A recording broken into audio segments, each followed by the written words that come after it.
So guys, good evening. हरनि 8:19 PM जाबाय. So guys, सोरबाफोर दंना? Hi guys, सोरबाफोर live दंना? Guys,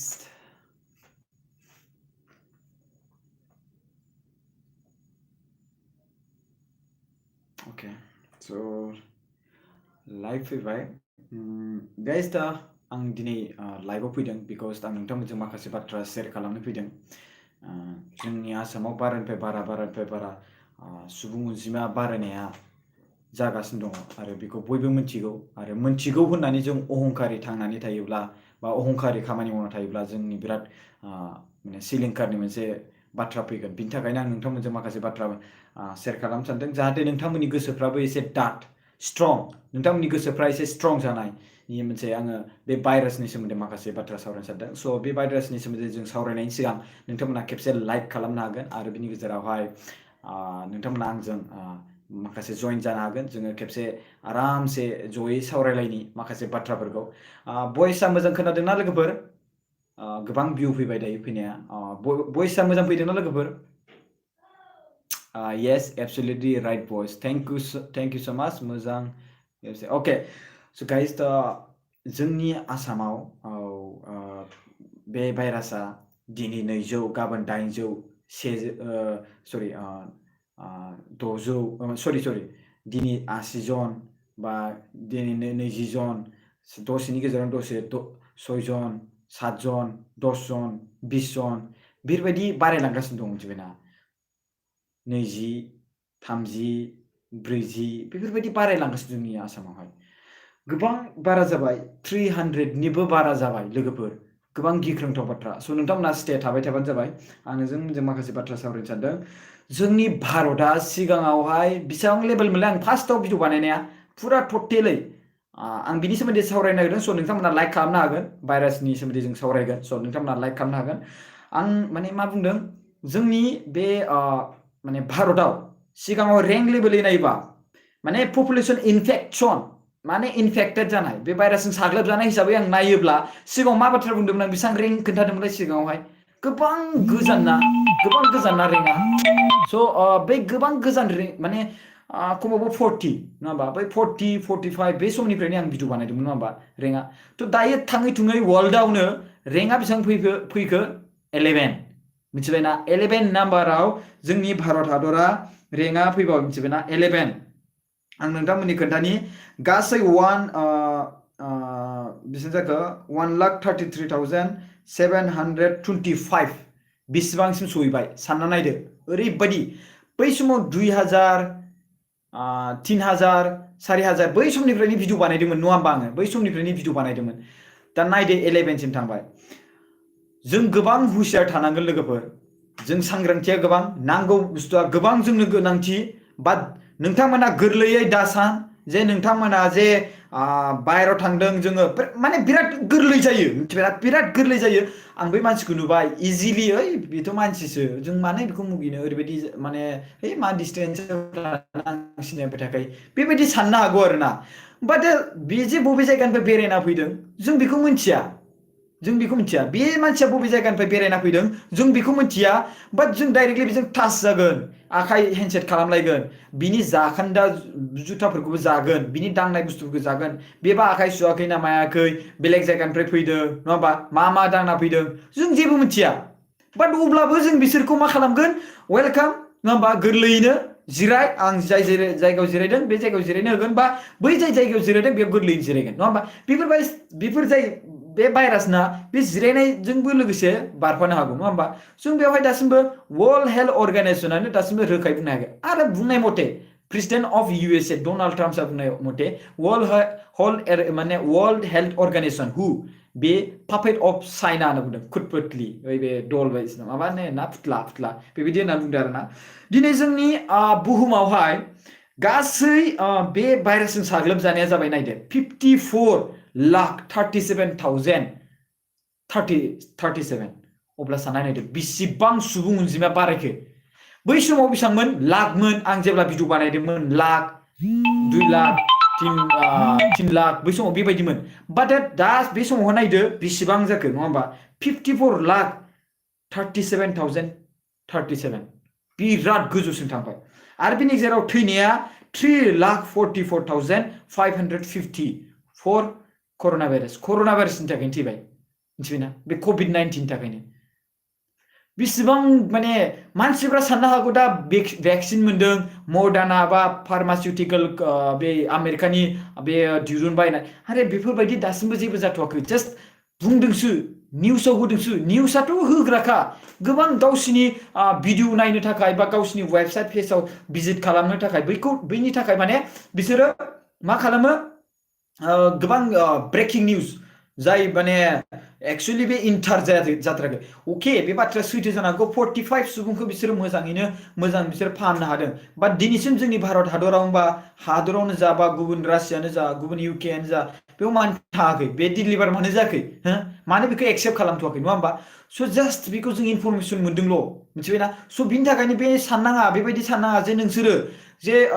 ओइ भेक्सिन मोनबाय जेबो नंला जों लोमजाबाबो जों माबा मोनसे जाबाबो इनफेक्ट जाबाबो डाइरेक्टलि जोंखौ फाहामनो हागोन जोंनाव भेक्सिन दंखायो बेफोरबायदि दासान प्लिज मार्केटफ्राव थांदोंब्लाबो प्लिज इउज मास्क मिथिबायना आखाइफोरखौबो ग्लभ्स गान फैसा थाखा मेन थिंग्स फैसा मिथिबायना नों 500 थाखा लांगोन नों बायगोन 150 थाखानि माल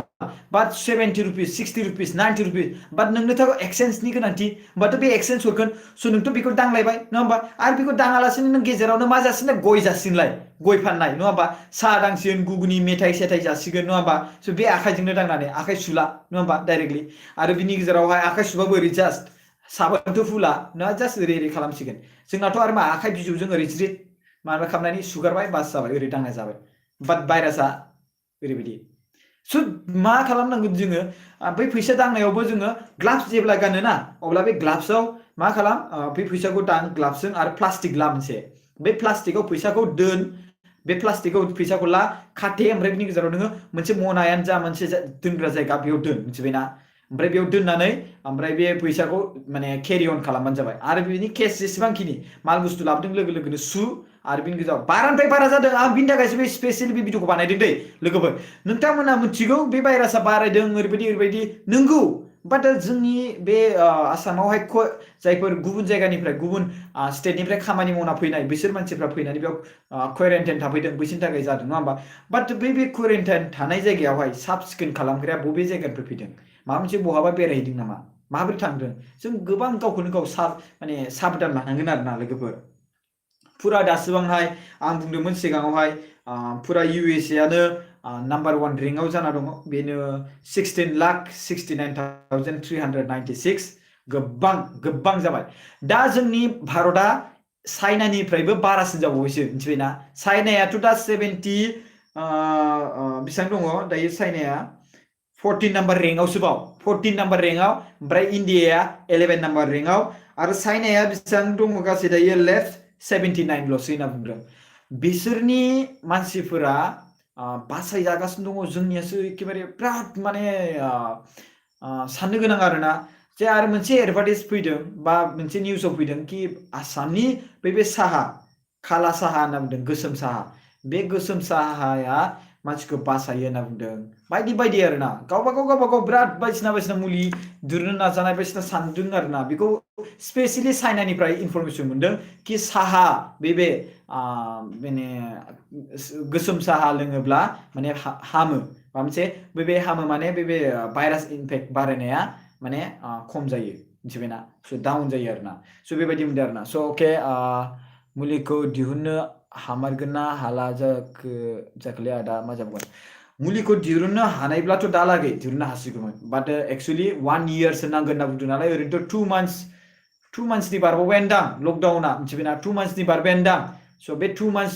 लकडाउन बारनायनि फ्राय जोङो खमावबो 10 मान्थस नङा होमबा 1 इयारनि गोनांथि होन्दोंना 10 मान्थसो गोनांथि 10 मान्थसो गोनांथि दंबावो बेखौ दिरुननाया कमप्लिट जानो थाखाय बे मुलिखौ दिरुननाया बिराद गोरलै नङा बिराद माने बेखौ दिरुननांगौ चिकित्सा खालामनांगौ ट्रिट खालामनांगौ बे भेक्सिनखौ लगायनांगौबा मेडिसिन एन्टिडटखौ माबानांगौ टेस्ट खालामनांगौ जाय मानसिया जादों बेसेबांखिनि हाइ कुवालिटि बेसेबांखिनि आरो बे भाइरासखौ फोथैनोथ' हागोन अके बे भाइरासखौ जुदि बाहेरायाव दिरुनबा जिखिनि मेडिसिन होनानै माने बुथारनो हागोन बाट नोंनि मोदोमनि सिङाव जानला मानलाथ' मेडिसिन सोनो हायाना नोंनि बे मोदोमा थैजों खारनाय बेवहाय गोबां भिटामिन बायदिसिना बेवहाय गोबां बेक्टेरिया दङ जानला मानला बुस्थु जाय बेक्टेरिया नोंखौ फोथांना लाखिदों बै बेक्टेरियाखौनो बुथारनानै होयोबा बै बे जाय मेडिसिन जाय एन्टिडटखौ लागोन जाय एन्टिडटआ बाहेराव अके आं खोन्थानि नोंसोरनो बे भाइरासआ बाहेराव थाबाय सापस नैबे बाहेराव अके बे बाहेराव थानाय लोगो लोगो मा खालामबाय जोङो मुलि होबाय जोङो नङा होमबा सेनिटाइजार माबा मोनसे मुलि होनानै बेखौ जों बुथारबाय अके बै मुलिखौ जों जुदि जायोब्ला बै मुलिया जोंनि देहायाव मा खालामगोन नङा होमबा जोंनि देहानि बेक्टेरियाखौ बुथारनानै अब्ला जोंनि बडिखौ गाज्रि खालामगोन नामा जोंखौ साइड इफेक्ट खालामगोन नामा जोंखौ जोंनि बडिफोरखौ सोलियै मायै बेफोरबायदि खालामगोन नामा स' बेफोरनि खोथा थायो ब्रादारमोन सिस्टारमोन स' बे हिसाबै मुलिखौ गोरलैयै दिहुननो हानाय जायाखै स' जोंनि देहाखौबो नायनो गोनां जायो अके जोंनि देहाया माबा मोनसे जामारगोन नामा सासे मानसिखौ नायबाय गासिखौथ' खालामजोबनो हायाना सासे मानसिखौ नायबाय अके मास मोनसेनि उनाव माबा मोनसे एफेक्ट जादों नामा मास मोननैनि गेजेराव माबा मोनसे एफेक्ट जादों नामा अके आरो बेनि गेजेराव दायो आमेरिकायाव दिहुनदों होननानैथ' बुंदों बाट बे आमेरिकायाव दिहुननायावहाय बेयाव जाय ट्रिट खालामदों मेडिसिन अके जाय भेक्सिन लागायदों हामदों स' बे मानसियाबा बेसेबां समनि उनावहाय माबा मोनसेफोर जाफिनगोन नामा बेफोरखौबो नायनांगोन स' ओंखायनो डाइरेक्टलि फाइनाल रिजाल्ट होनो हाया जे बे भाइरासनि मेडिसिना नैबे होननानै दिहुननायाथ' दिहुनदों गोबां जायगायावनो दिहुनदों बाट फाइनाल रिजाल्ट होनो हाया गोबां समसिम नेग्रोनांगोन खमावबो 6 मान्थ मेडिसिनखौ दिहुनखांनायनि उनावहाय बेखौ भेक्सिनखौ लागायखांनायनि उनाव खमावबो 6 मान्थस नेनांगोन आरो बे 6 मान्थसनि उनावहायसो जुदि बे मेडिसिनखौ लागायखांनायनि उनाव हामबाय हामनायनि गेजेराव आरो बे मानसिखौ नायबावगोनसो दोनबावगोन माबा मोनसेथ' प्रब्लेम जायाना बे मेडिसिनजों माबा मोनसे रिएक्सन मोनगोन नामा बे मानसिया माबा मोनसे खैफोदाव गोग्लैगोन नामा खमावबो बेखौ 6 मान्थ बा 2-3 मान्थ बेफोरबायदि नायगोन बिनि उनावहायसो जाला माने बेखौ फाइनाल रिजाल्ट होगोन आरोना स' गाइस थेंक इउ सो माच गाइस लाइभ थानायनि थाखाय आरो बिनि गेजेराव भिडिअखौ मोजां मोनोब्ला आरो नोंथांमोनजों शेयार खालामनायाव नोंथांमोना आसा खालामो नोंथांमोना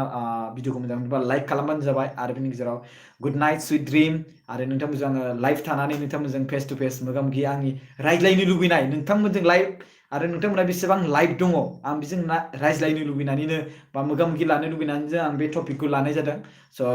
सानसेयावनो गोबां 20 जन 30 जन 80 जन गाहाम 60 जन गाहाम मोनगासिनो दं लोगोफोर स' बिनि थाखायनो प्लिज न'आव मोजाङै था अननानै जानाय लोंनायफोरखौबो माल बुस्थुफोरखौ बायना लाबोदोंब्ला सु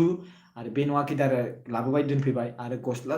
बायदिसिना बायदोंब्लाबो बेफोरखौ सुबानो जाबाय लाबोग्रोमोना आखाइफोरखौ डाइरेक्टलि न'आव सुनाङा मिथिबायना आरो फैग्रोमोना दुगै आरो गस्लाफोरखौ खुनानै सु मिथिबायना मानो होनोब्ला बेजों मा फैगोन मा सिथाबना फैगोन मा मागोन रावबो जों मिथिनो हाया जुथाफोरखौबो न' सिङाव डाइरेक्ट दासो एखेबारे बे बाहेरायाव खुनानै दोन आरो बिनि गेजेराव जोथोनै डाइरेक्टलि फैग्रोमोना हाबखानो नाङानो दुगैखा डाइरेक्टलि दुगैखा आरो बिनि गेजेराव स्पेसियेलि गस्ला बायनो थांदोंबा बे गस्लाखौथ' गोबां मानसिया दांनानै थांगोनलै बे गस्लाखौ आङो